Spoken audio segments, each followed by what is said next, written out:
자, 지금까지 기계적 정렬, 수학적 정렬 이런 설명을 했는데 지금까지 설명한 것 중에서 잘 이해가 안 간다든지 뭐 질문할 게 혹시 있나요? 없나요? 그러면은 이제 중요한 건 다 했어. 잠깐 좀 상식적인 거 설명하고 쉬었다가 이제 실습을 한 가지 해볼게요. 자, 우리가 차원이라는 거 여러분 생각해 봤나요?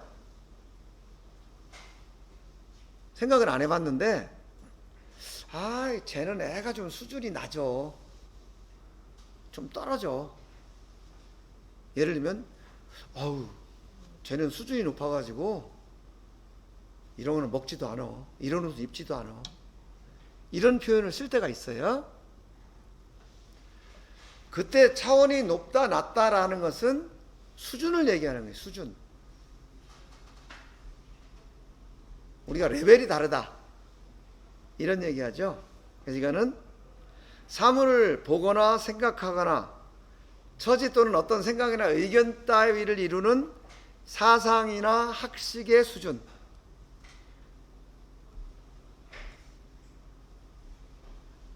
이렇게 표현하니까 막 되게 고상하죠? 네, 사전에 원래 이렇게 고상하게 표현이 되어 있어요. 그리고 여기 수준이라는 것은 이게 물숫자예요, 물숫자.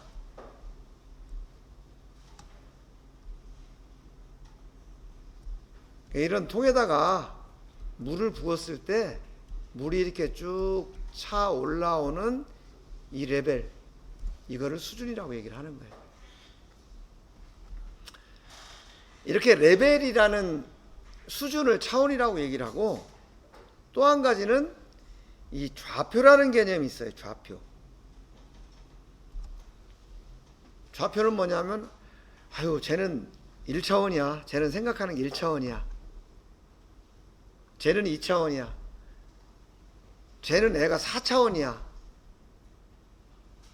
이렇게 얘기할 때 물론 수준이 높다 낮다 라는 뜻도 되지만 좌표라는 거로 생각을 해볼 수가 있어요. 2차원이다. 그러면 단순하다라는 거예요. 평면이잖아요. 또 어떤 경우에는 쟤는 진짜 단순해. 이때는 1차원이라는 뜻이잖아요. 1차원. 쟤는 3차원이야. 그러면 XY, Z를 얘기하는 거예요. 좀 여러 가지 복잡하게 생각한다. 뭐 이런 개념이 되죠. 그 다음에 4차원. 4차원이 있어 없어요? 우리가 막 TV에 보면 뭐 4차원의 세계 해가지고 뭐 천국을 왔다 갔다 해, 뭐 지옥을 왔다 갔다 했다든지, 자기는 뭐 과거로 돌아가서 뭘 한다. 옛날에 그 백투더 퓨처라는 영화 혹시 봤나요? 이쪽 세계에 살다가 벽 뚫고 지나가면 과거 세계가 되고 이런 거 있잖아요. 이런 거 4차원이라고 그러는데 우리가 개념적으로는 4차원을 얘기하지만 우리는 기하학적으로 얘기를 하는 거예요.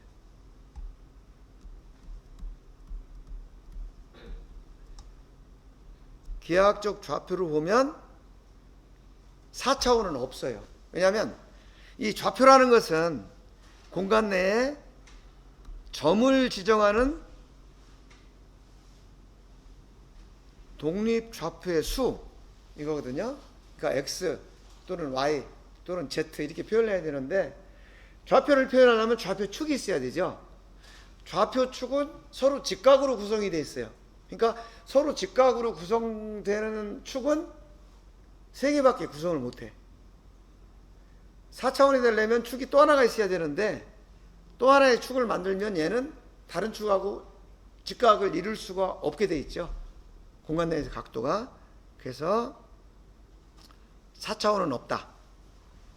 그래서 우리가 측정하는 거는 1차원 아주 단순한 측정, 2차원 조금 복잡한 거, 3차원은 가장 복잡한 거. 우리가 설계하는 모든 제품은 3차원 좌표를 이용해서 표현할 수 있다. 그런 얘기예요. 그래서 우리가 일반적으로 차원하면 수준이라는 의미가 있고 좌표라는 의미가 있는데, 우리가 얘기하는 차원은 좌표다. 수준이 아니고. 그래서 우리가 1D, 2D, 3D 이런 표현을 써요. 여기서 이 D는 요 차원, 요거의 약자. 디멘전이라는 것은 차원도 됐지만 또 치수도 돼요. 그죠? 디멘전을 정의한다 할 때 몇 밀리냐 이런 거 할 때도 디멘전이라고 하거든요. 근데 여기 디멘전이라는 것은, 차원에서 디멘전이라는 것은 이 좌표의 수를 얘기한다. 이렇게 이해를 하시면 되겠어요. 오케이? 그래서 우리가 개념적으로 보면 1차원 측정기, 마이크로메타, 하이트 게이지, 다이얼 게이지 이런 거는 한쪽 축만 재니까 이제 1차원이라고 보고, 그 다음에 투영기, 공구 현미경 이런 것들은 2차원. 이거는 이쪽이 됐든 한쪽 방향으로만 잴 수 있기 때문에 1차원. 요거는 X, Y가 있기 때문에 2차원. 요거는 X, Y, Z. 공간상의 점의 좌표를 이렇게 표현할 수 있기 때문에 3차원 측정. 이렇게 얘기를 한다. 여러분들은 1차원 측정기하고 2차원 측정기를 이미 다뤄본 거예요. 그걸 측정할 때 어떻게 했냐를 잘 생각해 보면 이제 좌표 측정의 개념하고 연결이 된다. 이제 우리가 필요한 좌표 측정의 개념, 기계좌표계, 측정좌표계, 기계적 데이텀, 수학적 데이텀 이런 것도 배웠는데, 이제 좌표계 관련돼서 용어를 한번 간단히 정리를 해보고 여러분들 실제 간단하게 좌표 표현하는 연습 해보고 오늘 마칠게요. 좌표는 점의 위치를 나타내는 수의 짝 또는 수. 하나면 X, 하나면은 수고, X, Y면 수의 짝이 되겠죠. 그 다음에 좌표 측은 그 좌표를 정할 때 기준이 되는 축, 원점은 좌표계를 정할 때 기준이 되는 점. 주로 이제 두 축이 만나는 점이 원점이 되죠. 여기 보면 요 한 점이 있어요. 요 한 점을 이 수의 짝 XYZ라는 짝으로 나타낸 거, 이것을 우리가 좌표라고 한다. 이 좌표를 정할 때 기준되는 축, X축, Y축, Z축, 요거를 좌표축이라고 그러고, 또 이 좌표를 정할 때 기준이 되는 점, 요거를 이제 원점이라고 한다. 이 원점은 주로 축이 교차하는 곳에 있다. 이런 얘기예요. 여러분 우리 다 알고 있는 거 정리한 거죠? 그 다음에 좌표계는 뭐냐? 어떤 체계다라는 게 체계. 그죠? 점의 위치, 이거를 어떤 기준으로부터 나타내는 체계다. 이걸 좌표계고요. 좌표계의 종류는 직교좌표계, 원통좌표계, 부좌표계가 있다.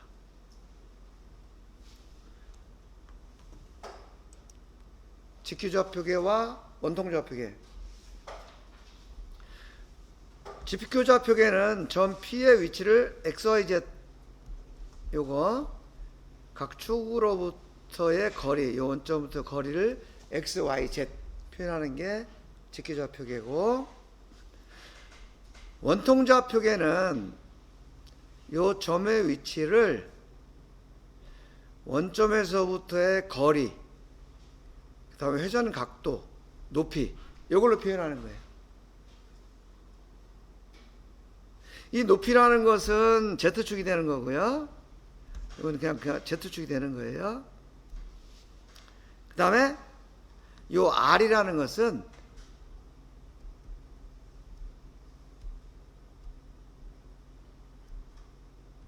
요거잖아요. X, Y. 요게 R. R은 X제곱 플러스 Y제곱. 이렇게 계산하는 거예요. 그래서 요 직교좌표계와 원통좌표계는, 직교좌표계는 이렇게 계산해서 R, 파이, H로 변환을 할 수 있고, 그죠? 원통좌표계는 이렇게 계산을 해서 X, Y, Z로 변경을 할 수가 있다. 이렇게 보는 거예요. 그리고 직교좌표계가 됐든 원통좌표계가 됐든 X, Y, Z라는 세 축을 기준으로 그 좌표를 계산한다. 이것도 생각하고요. 그 다음에 여기서 만약에 이 H라는 값이 이게 제로가 되면 얘는 3차원이 아니고 2차원 좌표가 되죠. 그래서 원통 좌표계를 2차원적으로 표현한 좌표계, 이걸 우리가 극좌표라고 얘기를 해요. 극좌표계. 이거는 폴라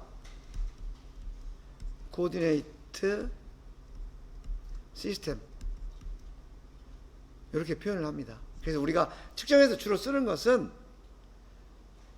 원통좌표계이긴 한데 H값이 제로인 그 극좌표계라는 3차원 측정이나 우리 이런 응용 측정에서 얘기하는 원통좌표계는 대부분 극좌표계를 얘기한다. 이렇게 이해를 하면 돼요. 그 극좌표계, 원통좌표계 개념 이해할 수 있겠죠?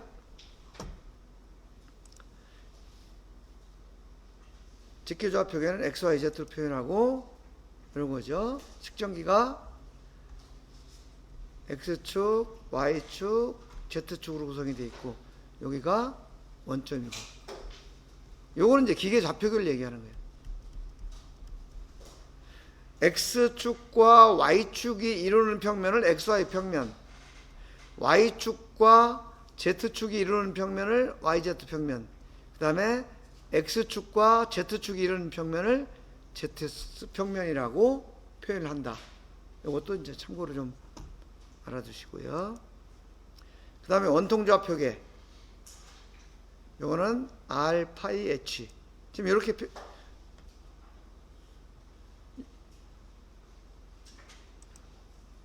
요거 원통좌표계 R, 파이, H로 꾸며. 여기서 한 가지 이제 주의할 것은 우리가 그 회전 각도,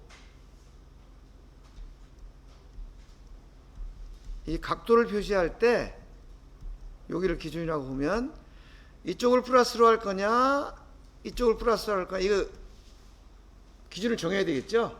그래서 시계가 이쪽으로 이렇게 돌아가죠. 시계가 이쪽으로 이렇게 돌아가죠. 이거를 CW라고 그래요.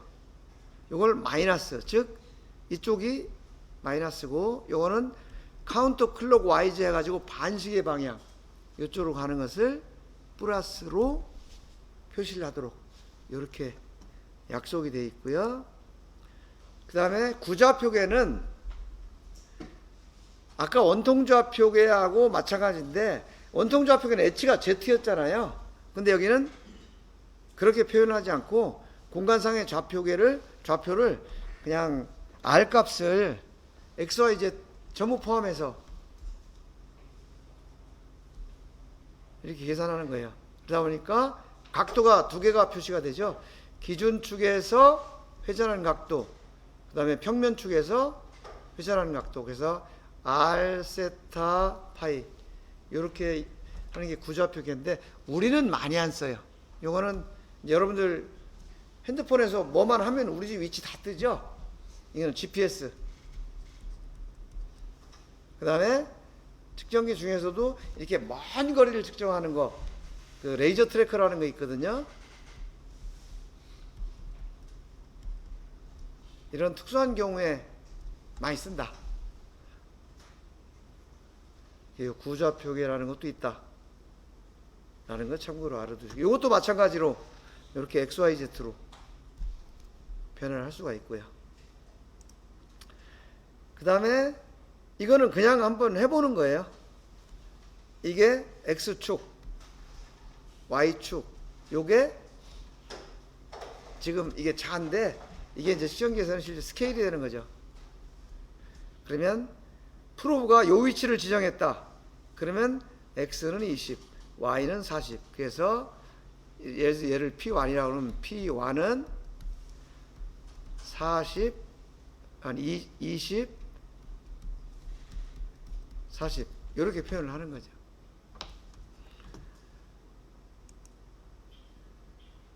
이렇게 표현을 해보는 거고요. 이것도 여러분들이 한번 표현을 해보고, 그 다음에 원통조합 할 때 각도 방향, 반시계 방향, 이쪽으로 하는 게 플러스, 이쪽으로 하는 게 마이너스, 이렇게 표현을 하는 거고요. 그 다음에 이것도 여러분들이 한번 해보는 거예요. 그 다음에 각도는 우리가 도분초, 도 이걸 많이 쓰고 있는데, 실제로 이 각도는 라디안이라는 것이 국제단위계에서 기준이에요. 그래서 라디안이라는 것은 요 반지름하고 요 호의 길이가 같을 때 요 끝을 연결해서 만든 요 직선이 이루는 각, 요거를 1라디안이라고 그래요. 그 다음에 도라는 건 뭐냐? 도라는 것은 요 원주를 360 등분했을 때 그 하나에 해당하는 각도, 요거를 1도라고 그래요. 그럼 라디안이 크겠어요? 도가 크겠어요? 당연히 라디안이 크겠죠. 그죠? 라디안은 요게 1라디안이고 도는 요게 1도잖아요. 그래서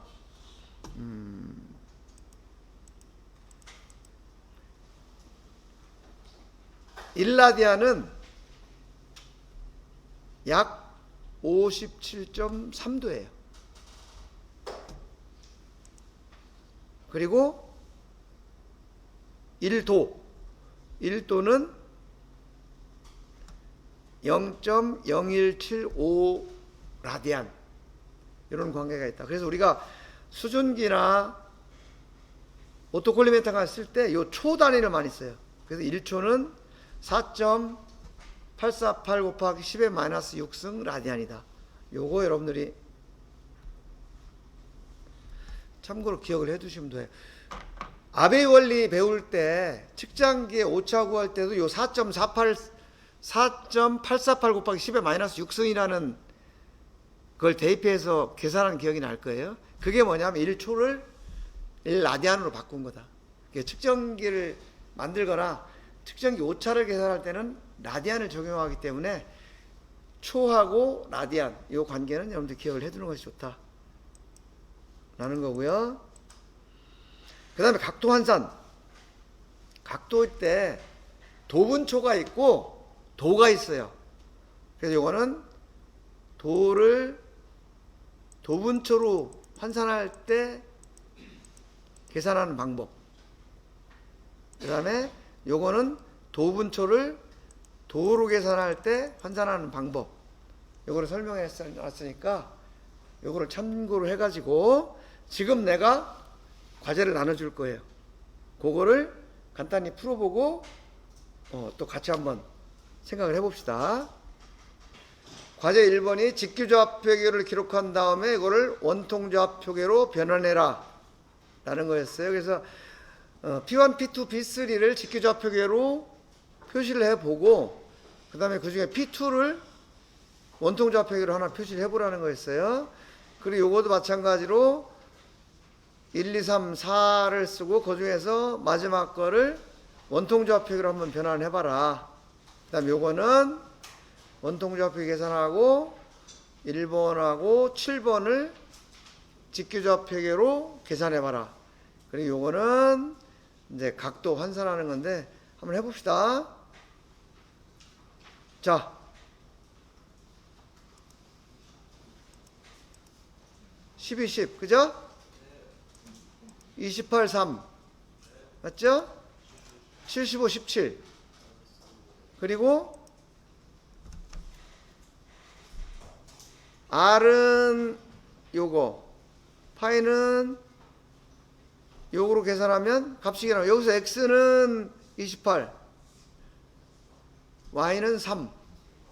요거 요 식에 대입하면은 R은 28.1603, 파이는 6.1155도 이렇게 나오는 거예요.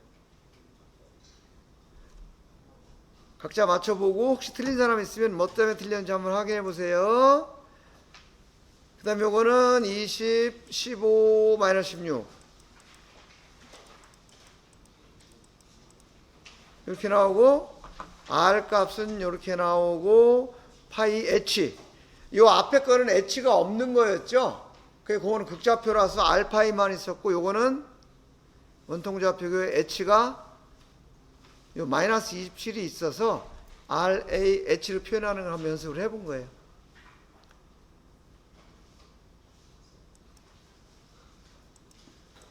그리고 요거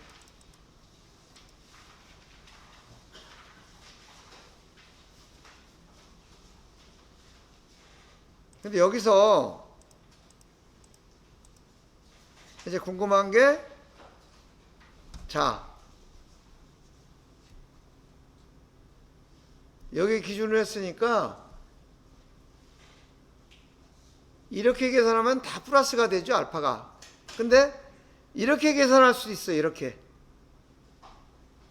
그럼 요거는 어떻게 돼요? 마이너스 45가 되는 거죠. 그 다음에 요건 어떻게 돼요? 마이너스 90에다가 요게 30을 더하니까 요거는 마이너스 125가 되죠. P4 요거 쏘리 요게 P7이지. 요거 P4는 마이너스 얼마예요? 마이너스 90이 되는 거죠. 그 다음에 P5 요거, 그죠? 요거는 얼마가 돼요? P5 마이너스 120, 그죠? 요거는 플러스도 마이너스 180. 이런 식으로 각도를 여기서부터 이렇게 표현하면 이게 플러스가 되고, 이쪽으로 이렇게 표현하면 마이너스가 되고, 이 연습을 한번 해본 거예요. 그리고 요거를 P1 요거를 직교좌표계로 계산하면 XYZ. P2 요것도 XYZ 계산하면 이렇게 계산이 된다 하는 거. 우리가 이제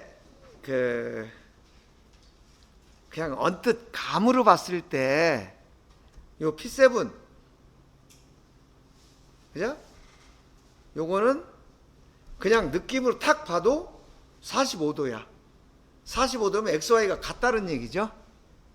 그래서 요 XY가 값이 같은 거예요. 부호만 다르고. 자, 그럼 요 각도 환산해 봅시다.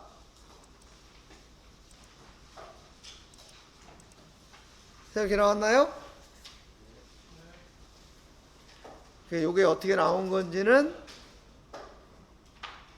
아까 곱하기 나누기 하는 거 요거 보면 돼요. 35.1753도다. 그럼 35도는 그냥 가고 0.1753도 곱하기 60 하면 10.518이 나오죠. 그러면 요 소점의 10이 여기 분이 되는 거예요. 그 다음에 518에다 또 60 곱하면 31이 나오니까 초가 되는 거고, 그래서 도분초 이렇게 된 거고, 요거는 어떻게 35도 10분. 10분에다가 10분을 60으로 나누니까 0.1667이 되고, 다시 31초. 요거를 나누기 3600 하니까 0.0086도가 되고, 그래서 요걸 다 더하면 0.1753. 그래서 35.1753도가 된다. 이런 원리로 계산을 하는 거예요. 이해하셨나요? 네. 자, 그럼 지금까지 한 거 중에서 궁금한 거나 질문할 거 있나요? 다 이해하셨나요? 오케이. 그러면은 이제 오늘 수업한 거를 잘 정리를 해서 다음 주는 비대면이니까 그 다음 주에 제출을 하면 돼요. 그리고 레포트 어떻게 쓰라는 양식은 카페에 올라가 있어요. 그 양식에 맞춰서 여러분들 워드로 작성하는 연습을 하세요. 왜냐? 여러분들 회사 나가면 내가 이런 일을 했다라는 걸 워드로 잘 작성해서 보고하는 연습을 하는 거니까. 오케이? 예. 그리고 여러분들 수업하는 거, 레포트 쓰는 거, 이거는 잘 쓰든 못 쓰든 점수는 다 나갈 거야. 잘 못 썼다고 뭐 점수 0점 주고 이런 거 없어. 다만 여러분들이 레포트를 충실히 쓰지 않으면 기말고사에서 빵점을 맞는다. 왜냐? 레포트 쓰는 거를 그대로 시험 문제로 낼 거니까. 그거 항상 기억하고, 뭘 이렇게 제출하게 쓴다 이게 아니고, 앞으로 내가 4차 산업혁명 시대에 측정 분야를 이끌어갈 측정 설계자가 되기 위한 소양을 갖추는 과정이다. 자기 자신을 위한 거다라는 걸 잘 인식하고 레포트도 쓰고 수업을 하도록. 아시겠죠? 네, 수고하셨습니다.